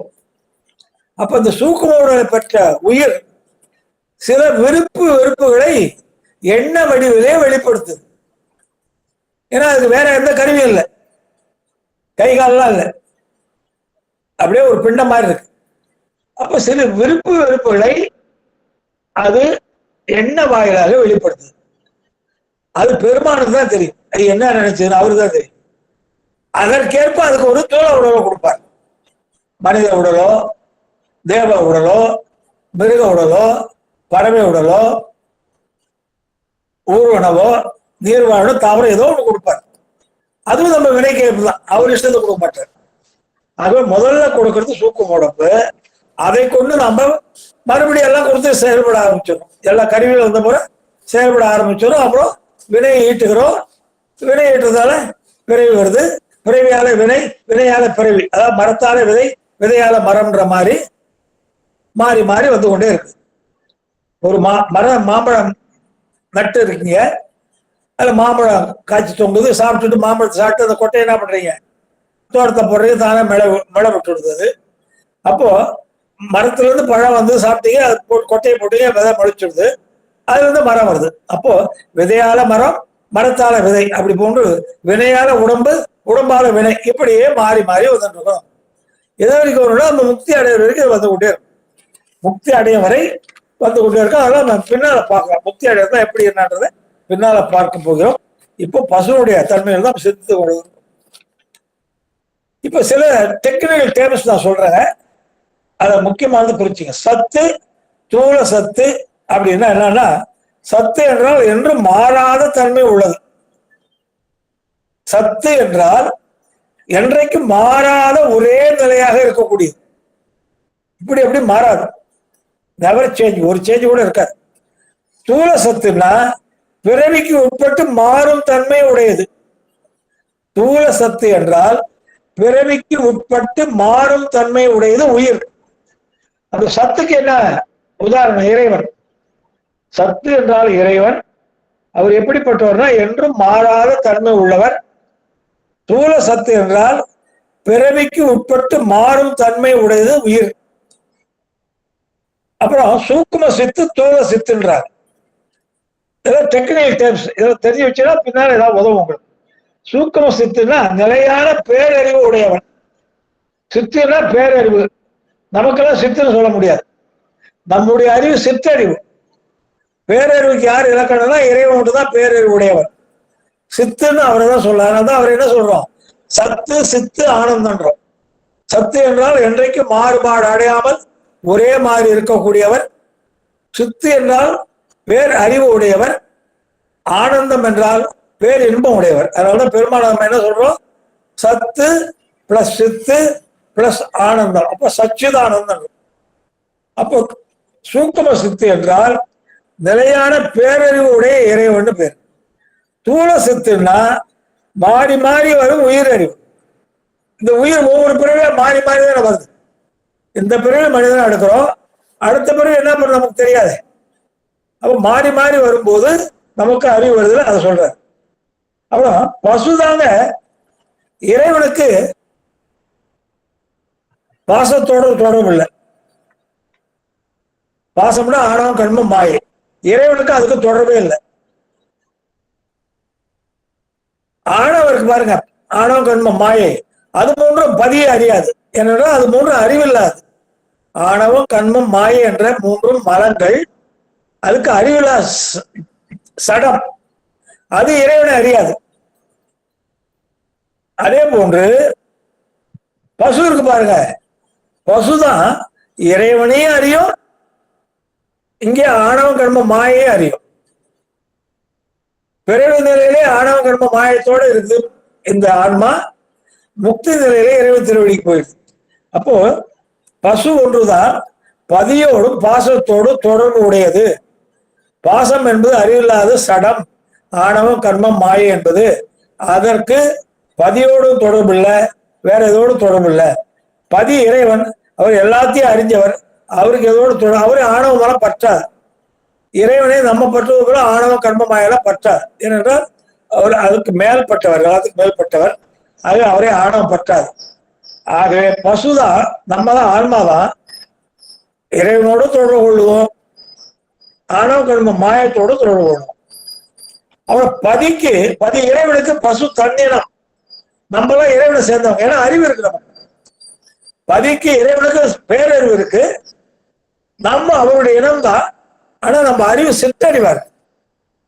நம்மளும் இறைவனும் ஒன்றுதான். என்ன வித்தியாசம்னா, அவருக்கு இருக்கிறது பேரறிவு, எல்லாவற்றையும் இருந்த இடத்துல இருந்து அறியக்கூடியது. நமக்கு சிற்றறிவு. சிற்றறிவுனா என்னன்னா, அறிவித்தால் அறிவுது. யாராவது சொன்னாதான் நமக்கு தெரியும். கருவிகள் இருக்கணும், அது யாராவது சொல்லணும், நம்மளா அறிய முடியாது. நமக்கு சிற்றறிவு. ஆகவே பதிக்கு பசு நம்ம அவருக்கு இனம், அவருடைய இனம் தான் நாம. ஆனா பாசம் இருக்கு பாருங்க, அது வேற்றினம். அப்போ இறைவனுக்கு நம்மளுக்கு ஒரே இனம், அறிவுள்ளவங்க நாம. பாசம் என்பது அறிவில்லாது, அது வேற்றினம். அவர் பதி இருக்காரு பாருங்க, அவருக்கு என்ன சொல்றாங்க? அனாதி முத்த சித்திருன்றார். கடவுளுக்கு என்ன இலக்கணம்னா அனாதி முத்த சித்திரு. அப்படி என்றால் பதி என்றால் இறைவன், அனாதி என்றால் எப்பொழுதும், முத்த சித்திருனா இயல்பாகவே பாசங்கள்ல இருந்து நீங்கியவர். அவரை பாசங்கள் பிடிக்காது, ஆணவம் கர்ம மாயெல்லாம் அவரை பிடிக்காது. அவருக்கு என்ன இலக்கணம்னா அனாதி முத்த சித்திரு. அனாதி என்றால் எப்போதும் இருப்பது, முத்த என்றால் அவருக்கு இயல்பாகவே பாசங்கள்ல இருந்து நீங்கியவர். பசுக்கு என்ன சொல்றாங்க? அனாதி பெத்த சித்திருன்றாங்க. நம்ம என்ன பண்ணோம்? எப்பொழுதுமே மலங்களால கட்டப்பட்டுருக்கோம். நம்ம அவர் மலங்களால கட்டப்படாதவர். நம்ம என்ன பண்றோம்? நமக்கு என்ன இலக்கணம்? அனாதி பெத்த சித்திருன்னா மரங்களிலே கட்டுண்ட உயிர்னு அர்த்தம்.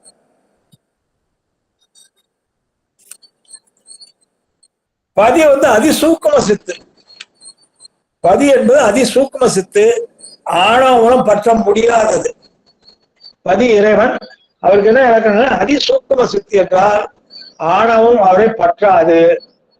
பசு தூள சித்து, ஆணவம் நம்ம பற்றும். இதுக்கு என்ன உதாரணம் சொல்றாங்க? ஏனுங்க இறைவனை நம்மை பிடிக்கக்கூடிய ஆணவம் ஏன் இறைவனை பிடிக்க முடியல அப்படின்னா ஒரு அற்புதமான விளக்கம் சொல்றாங்க.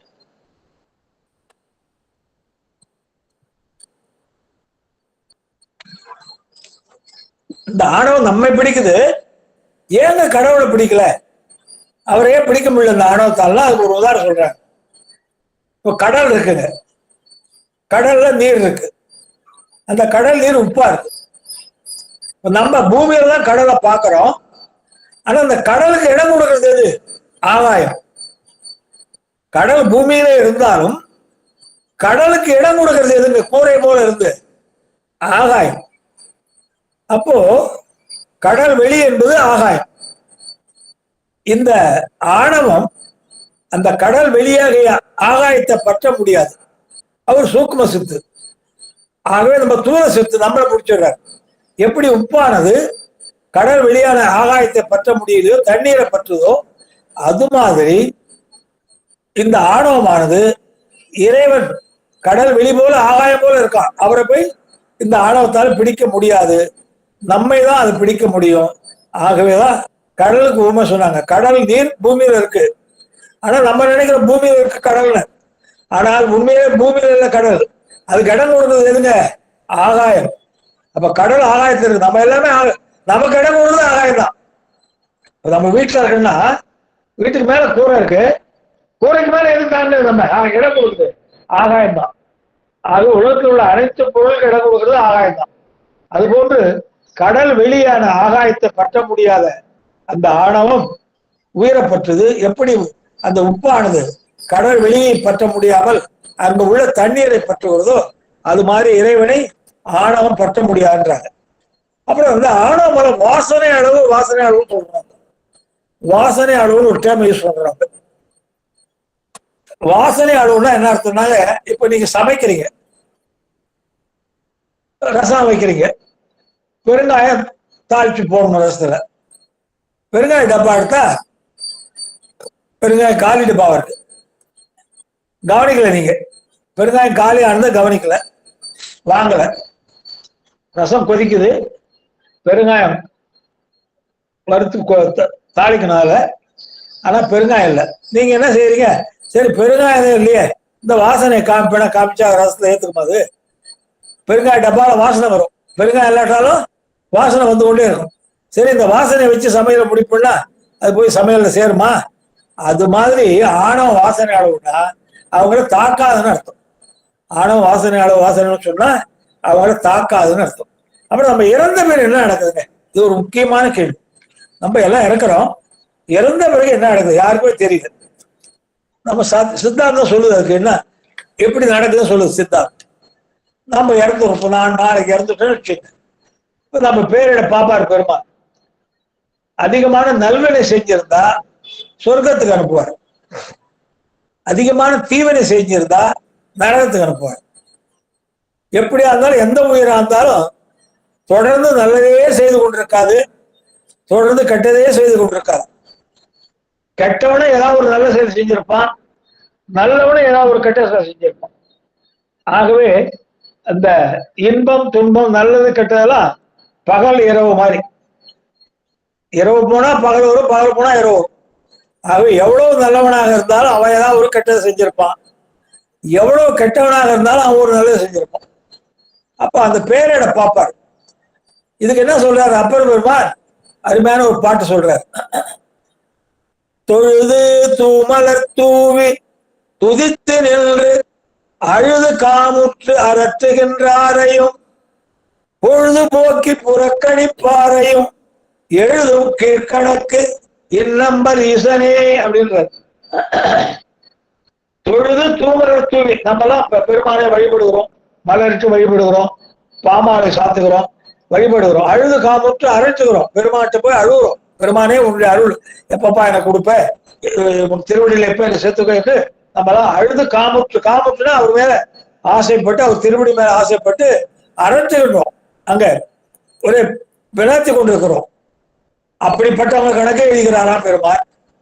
பொழுதுபோக்கி புறக்கணிப்பார். கடவுள் எல்லாம் ஒண்ணெல்லாம் அதெல்லாம் சும்மாடான்றான், அதெல்லாம் அல்ல, அதெல்லாம் ஒண்ணும் கிடையாது அப்படின்றான். அவன் எழுதுறதே கணக்கு எழுதிக்கிறாராம். எங்க யாரு? திரு இன்னம்பர்ல இருக்கார பெருமான், அவர் கணக்கு எழுதுகிறாராம். அதான் நீதி தத்துவம். நீதி தத்துவம்னா யார் யார் எந்த செயலை செய்தார்களோ அவர்களுக்கு அந்த பலன் அனுபவிச்சே ஆக வேண்டும். நம்ம அதை தத்துவம் வித்யா தத்துவம் பார்க்கல, நம்ம மாயை பார்க்கல சிந்திக்க இருக்கணும். நீதி தத்துவம் என்ன சொல்லுதுன்னா, யார் யார் என்னென்ன செய்தார்களோ நல்வினையோ தீவினையோ அதற்கேற்ப நல்லதோ கெட்டதோ அவங்களே அனுபவிக்கணும். இப்ப வேற ஒண்ணும் இல்லைங்க. இப்ப கடைக்கு போறோம், நானும் போறேன், நீங்களும் வரீங்க என் கூட. ஒரு மளிகை கடை போறோம், நான் 1 கிலோ சர்க்கரைக்கு பணம் கொடுக்குறேன், நீங்க 1/2 கிலோ சர்க்கரைக்கு பணம் தரீங்க. உங்களை எனக்கு தெரியாது.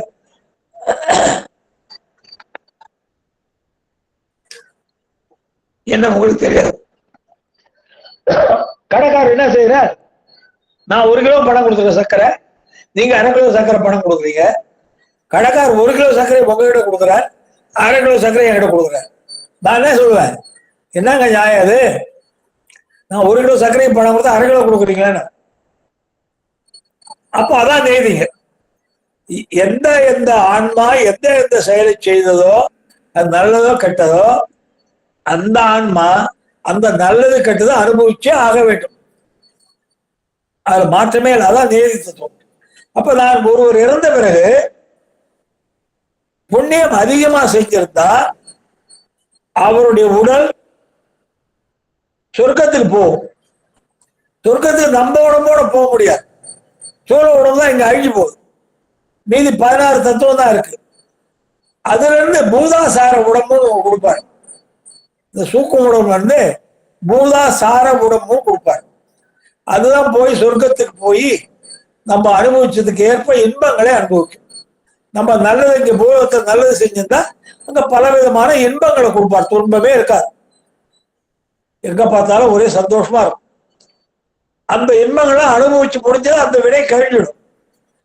அப்புறம் பேரண்ட பார்ப்பார், நம்ம ஏதோ தீமையை செஞ்சிருப்பேன் நான். அப்ப அந்த தீமையை அனுபவிச்சு கழிப்பதற்காக யாதனா உடம்பை கொடுப்பார். யாதனா உடம்புனா அது நரகத்துக்கு உரிய உடம்பு. பூதாசார உடம்புனா சொர்க்கத்துக்கு உரிய உடம்பு. சொர்க்கத்தை போய் நல்லதை அனுபவிச்சிடும் உயிர். நரகத்துல துன்பத்தை அனுபவிக்க அதுக்கு ஒரு உடல் எடுக்கும். யாதனா உடம்புன்னு பேர். அந்த உடம்போட நரகத்துக்கு போகும். அங்க போய் அந்த இரும்பு தூணை கட்டி பிடிக்கிறது, வானல்ல வறுக்கிறது, அதெல்லாம் உண்மைதான். பல விதமான தண்டனைலாம் இருக்கு. அதை அனுபவிச்சு முடிச்சதும் அடுத்த பிறப்பு கணக்க பார்ப்பார். சஞ்சீத வினை எவ்வளவு இருக்குன்னு பார்ப்பார். சஞ்சீத வினை நிறைய இருந்ததுன்னா அது இருக்கிற வினையை பூரா அப்படியே தூக்கி வைக்க மாட்டார். அதுல இருந்து ஒரு கொஞ்சம் பகுதி எடுப்பார். இந்த உயிர் தாங்கும் அளவு எவ்வளவு வினைகளை கொடுத்தால் இந்த உயிர் தாங்குமோ ஒரு பிறவிக்கு அந்த அளவு வினைகளை கொடுத்து, அது எவ்வளவு வினைகளை கொடுத்தால் அந்த உயிர் அந்த பிறவிக்கு உரிய பக்குவத்தை அடையுமோ அவ்வளவு வினை எடுப்பார். சஞ்சீவனா மூட்டை ஒரு 10 மூட்டை இருக்கும். அது ஒரு 1/4 மூட்டை எடுத்து பிராரத்தமா கொடுப்பார். அந்த உயிர் அப்பதான் மேகத்துல தான் சொன்ன மாதிரி வரும். மேகம், மழை, தானியம், தந்தை, தாய். சில சமயத்துல பிறவி கொடுக்காம கல்லு மாதிரி போட்டு வச்சுருவாராம். கொஞ்சம் ரெஸ்ட் கொடுப்பார்.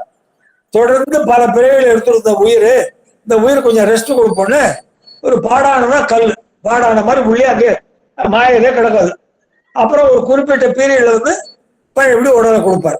ஆகவே இறந்த பின் என்ன நடக்கும்னா சொர்க்கத்துக்கு பூதாசார உடம்பு எடுத்துட்டு போகும். சொர்க்கத்திலே போய் அங்க உள்ள இன்பத்தை அனுபவிச்சு விட்டு அதுக்கு அடுத்ததாக தீமையை அனுபவிக்க நரகத்துக்கு போகும். அப்ப போகும்போது அது என்னதுங்க சொன்னீங்க? தாய் தந்தை அது சொல்லுங்க இன்னொரு முறை. உயிரானது மேகத்துல சேருதுமா. மேகம், மழை 2. அப்புறம் தானியமா விளையுது நிலத்துல 3. தானியம் உணவா தந்தைக்கு போகுது, தாய்க்கு கருவா போகுது. மேகம், மழை, தானியம், தந்தை, தாய். சரிங்க சரிங்க, நன்றிங்க நன்றிங்க. ஐயா இன்னொரு சந்தேகங்க ஐயா. சொல்லுங்க. பூதாசார உடம்பு வந்து சொர்க்கத்துக்கு போகுதுன்னு நீங்க, ஆமா. யாதனா உடம்பு வந்து நரகத்துக்கு போகும் நீங்க. இத வினையெல்லாம் சொர்க்கத்திலயும் நரகத்திலயுமே அனுபவிச்சிடுது. அதுக்கப்புறம் உடல் எப்படிங்கய்யா? சஞ்சீதவன் இருக்க, சஞ்சீதவன மூட்டையா இருக்குமா நமக்கு பழையவனே. இந்த யாதனா உடம்பு எதை அனுபவிக்குங்கய்யா? அந்த பிறவிகளை செஞ்ச தீவனையும் அனுபவிக்கும். இப்போ எடுத்த பிறவில நான் ஒருத்த பிறவில நல்லது செஞ்சிருக்கேன், கெட்டது செஞ்சிருக்கேன். நான் இறந்த பிறகு இந்த பிறவில நான் செஞ்ச நல்லதெல்லாம் சொர்க்கத்துல போய் அனுபவிப்பேன். இந்த பிறவில நான் செஞ்ச கெட்டதுக்கெல்லாம் நரகத்துல போய் அனுபவிப்பேன். எனக்கு ஒரு மூட்டை இருக்கு, பழைய மூட்டை ஒண்ணு இருக்கு, சஞ்சீத மூட்டைன்னு ஒண்ணு இருக்கு, வினை மூட்டை. அதுல இருந்து கொஞ்சம் கொடுப்பாரு, அது தீரும். அது எண்ணெயில எப்படி விளக்கு எப்போ அணையம்னா விளக்குல எண்ணெய் இருக்க வரைக்கும் தீபம் எரியும். அது மாதிரி சஞ்சீத வினை முடியும் வரை நமக்கு பிறப்பு உண்டு. ஐயா அந்த சஞ்சீத வினையிலேயே வந்து நல்வினையும் இருக்கும் தீவினையும் இருக்கும் இல்லைங்க ஐயா? அதெல்லாம் அதான் அதுல இருந்து எடுத்து கொடுத்துடுறாரு. நம்ம அதெல்லாம் நல்வினை தீவினை இங்க செய்யறோம். எனக்கு குழப்பமா இருக்குங்க ஐயா. ஐயா பூதாச்சார உடம்பும் யாதனா உடம்பும் எதுக்குங்க ஐயா? அதுதான் வந்து உடம்பு எடுத்துதான் அனுபவிக்க போறோம் விதைகளை.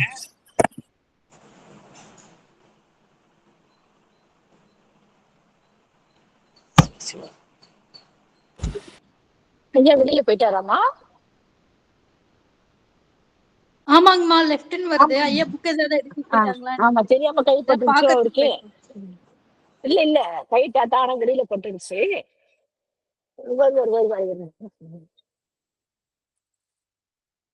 விமலா தேவியம்மா, நீங்க திருப்பி திருப்பி அந்த இது அந்த அந்த கேள்வி கேட்டீங்கல்ல, அந்த திருப்பி 2 தடவை போட்டு கேளுங்க. போட்டு கேட்டுட்டு இப்ப நம்ம ஒரு புக்கு கொடுத்துருக்கோம்ல, சித்தாந்த புக்கு ஒண்ணு கொடுத்துருக்கோம்ல, அதுலயும் போய் பாருங்க.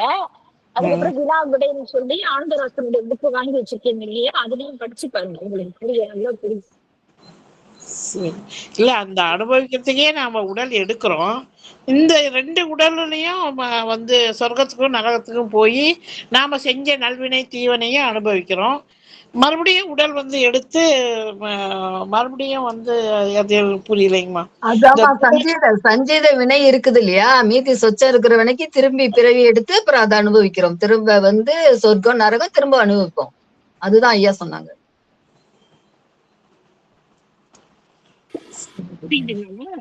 ஐயா மியூட் எடுத்துட்டு பேசுங்க ஐயா. இப்ப கேக்குதுங்க. மூட்டையா இருக்குமா நமக்கு, அது கொஞ்சம் எடுப்பார். சஞ்சீவனம் மூட்டையா இருக்கு, நமக்கு நிறைய மூட்டையா வச்சிருக்க மாதிரி வச்சிருக்கோம்.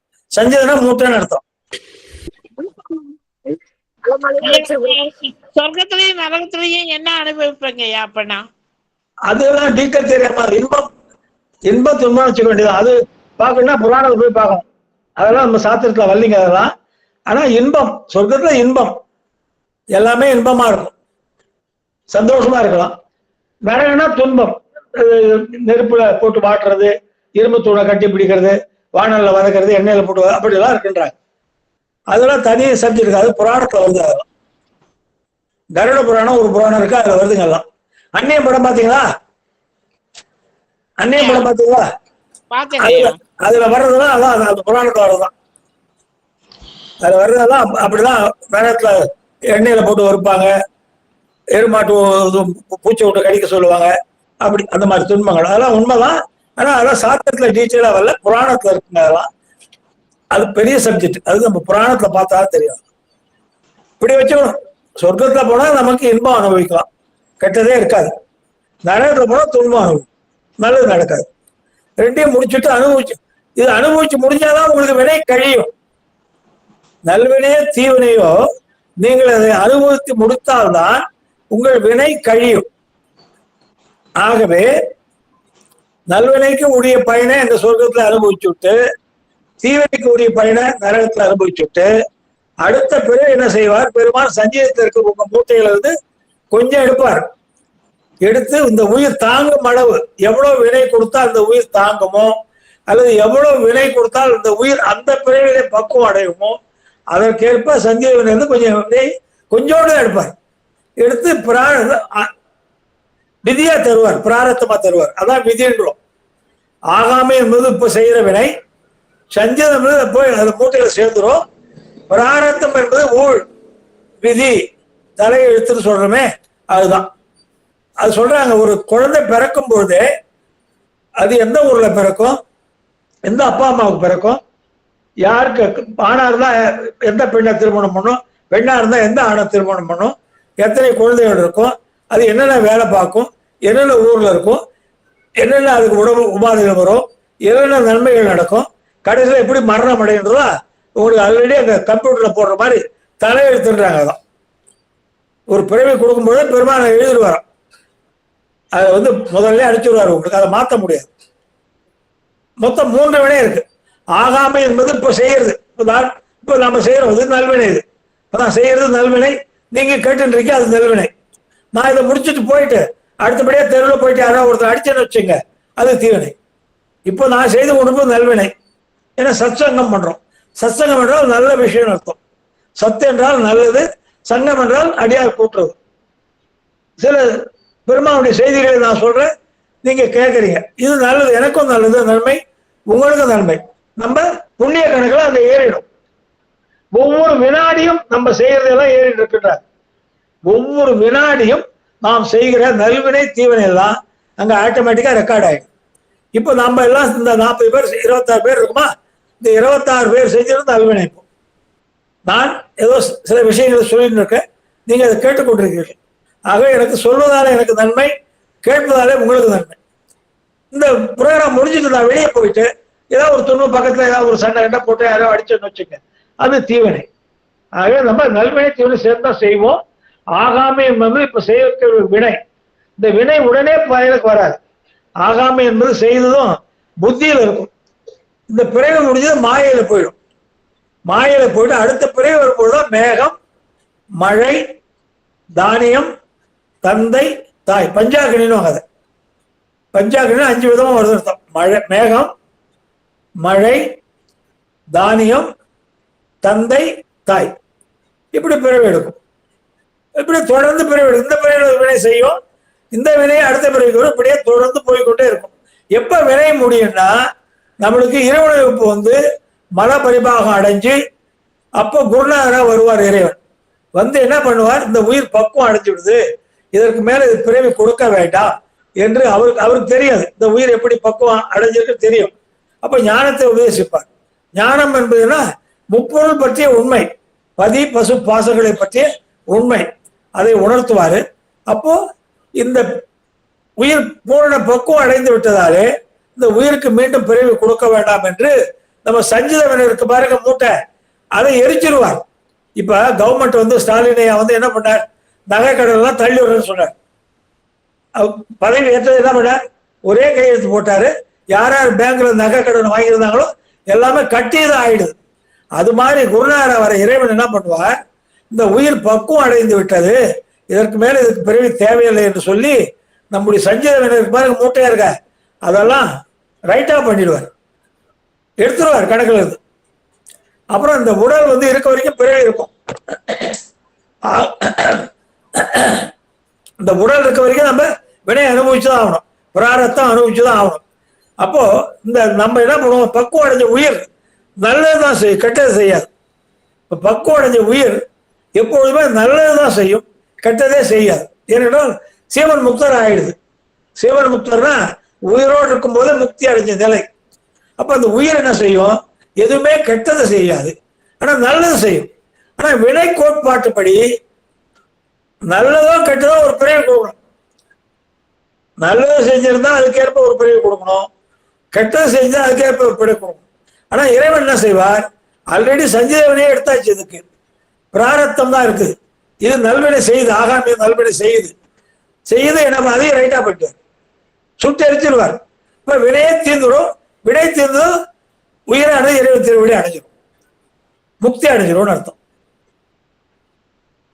நிறுத்திக்கலாமா, பேசலாங்களாமா? பேசலாமா, நிறுத்திக்கலாமா? நல்லா இருக்கு, சொல்லுங்க. அதான் இப்படி வரும் நமக்கு ஒரு இறந்த பெண். அப்புறம் இன்னொரு முக்கியமான விஷயங்க, நம்ம இப்போ திதி கொடுக்குறோம், தேவசம் கொடுக்குறோம், என்ன சொல்றாங்க, அங்க வந்து உயிர் நிக்குது, அங்க எடுக்குது உங்க பிண்டத்தெல்லாம் அப்படி இப்படின்றாங்க. அப்படிலாம் எதுவும் இல்லைங்க. இந்த உயிர் இறந்த பிறகு பூலோகத்திலே வாழ்ந்த வாழ்க்கையும், சொர்க்கத்திலே அனுபவிச்ச இன்பத்தையும், நரகத்திலே அனுபவிச்ச துன்பத்தையும் சுத்தமா மறந்துடும். இந்த உயிர் இறந்ததும் இப்ப நான் இறக்குறேன்னா அடுத்த பிறகு வரும்போது எனக்கு போன பிறகு நான் என்னவா இருந்தேன் அது சுத்தமா மறந்துடும். சொர்க்கத்துல என்ன அனுபவிச்சது சுத்தமா மறந்துடும், நரகத்துல என்ன அனுபவிச்சோ மறந்துடும். சரிங்க, இப்ப இதெல்லாம் தவசெல்லாம் கொடுக்குறோமே அதெல்லாம் வேஸ்டானா, வேஸ்ட் இல்லை, அதையும் சிவபெருமானா ஏற்று பலன் தர. நம்ம எந்த தெய்வத்துக்கோ சிறு தெய்வத்துக்கோ அம்மா அப்பாவுக்கோ எந்த வழிபாடு செய்தாலும் இந்த உயிர் வர்க்கங்களை எந்த பலனும் நமக்கு கொடுக்க முடியாது. சொல்றாங்களே ஆசீர்வாதம் பண்ணுது, முன்னோர் நிக்கிறாங்க அப்படி இப்படி சொல்றாங்களே, அதெல்லாம் ஒரு மனசாந்திக்கு தான். ஆனால் உண்மையிலே இந்த உயிர் பூலோகத்தை வாழ்ந்த வாழ்க்கையே மறந்துடும், சொர்க்கத்துல அனுபவிச்ச இன்பத்தையே மறந்துடும், நரகத்துல அனுபவிச்ச துன்பத்தை மறந்துடும், அடுத்த பிறப்புல எதுவுமே ஞாபகம் இருக்கா? இப்ப இந்த உங்களுக்கு போன பிறப்பு ஞாபகம் இருக்கா? யாருக்கா சொல்ல முடியுமா? சொல்ல முடியாது. ஐயா, காக்காய்க்கு சாப்பாடு வைக்கிறாங்க, மனசாந்தி தான், மனசாந்தி தான்மா.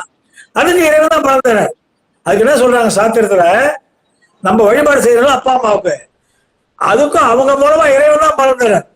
சிவபெருமான் தான் அந்த வழிபாட்டை ஏற்று அவங்க மூலமா நம்மளுக்கு பலன் தர.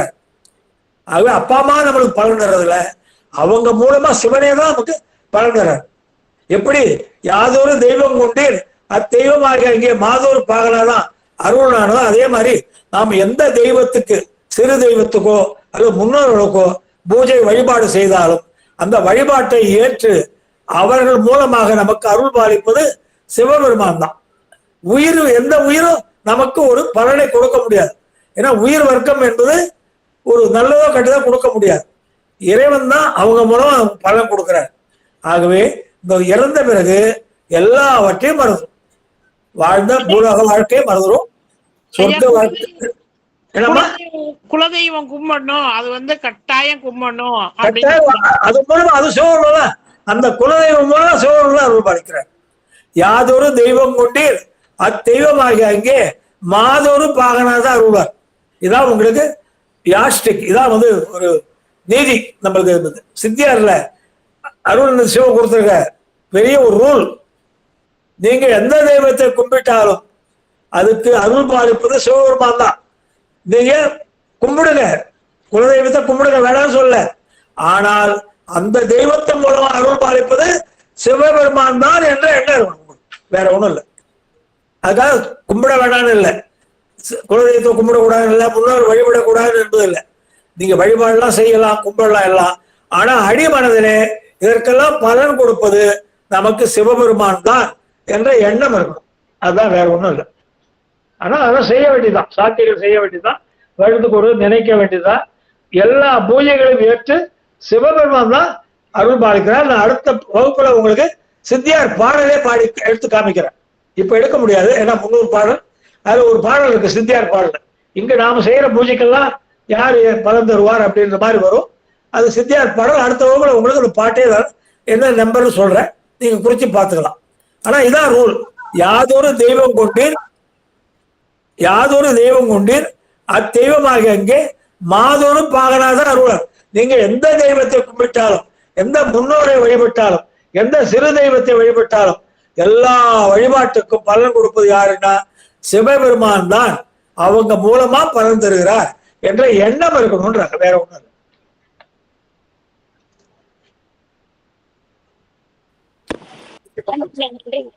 புரியுது. முடிச்சிடலாங்களா? ஐயா சிவாய நம்ம ஐயா இப்ப சொல்லுங்க. உயிர் வந்து இறந்துட்டா கூட அந்த உயிரை வந்து இந்த சித்தம் இருக்கும் இல்லையா, அந்த சித்தத்துல பதிவாகி தானே போகுது. அப்ப அதாவது வந்து அந்த பதிவு அதுல இருக்கும் இல்லையா? சித்தத்துல பதிவு இருக்குமா? உயிர் இருக்க வரைக்கும் இருக்கும். இப்ப நான் செய்யற ஒரு நல்லது நான் செஞ்சேன் சின்ன வயசுல, ஒரு 16 வயசுல நான் ஒரு நல்லது செஞ்சேன்னு வச்சுங்க, இறக்குற வரைக்கும் அந்த ஞாபகம் சித்தத்துல இருக்கும். இறந்த பிறகு அது ஆகாயத்தை சேர்ந்துடும், மாயையில போயிடும். உயிரோடு இருக்கும்போது இப்ப நான் உயிரோடு இருக்கோமா, நான் 20 வயதுல ஒரு தீமை செய்யறேன்னு வச்சுங்க, ஒரு ஏதாவது ஒரு கொலை பண்ணிடுறேன். நான் இப்போ நான் உயிரோடு இருக்கேன், நான் 20 வயதுல ஒரு கொலை பண்ணிடுறேன் யாருக்கும் தெரியாம. அது ஞாபகம் கடைசி வரைக்கும் இருக்கும் என்னுடைய எண்ணத்துல. நம்ம ஒரு கொலை பண்ணிட்டோம் எண்ணம் சித்தத்துல இருக்கும். நான் இறந்த பிறகு இந்த சித்தத்திற்கு பாருங்க இந்த நினைவு அது மாயையில போயிடும். மாயையில போய் கிடக்கும். அடுத்த பிறகு வரும்போது பெருமாள் பார்த்து கொடுப்பாரு. சித்தத்துல இருக்கும், பதிவுல இருக்கும். சரிங்க சரிங்க. அந்த சித்தியார் பாடல் அடுத்த வகுப்புல சொல்றேன். சரிங்க சரிங்க சித்தியார் பாடல் அடுத்த வகுப்புல சொல்றேம்மா. சரிங்க. வாழ்த்து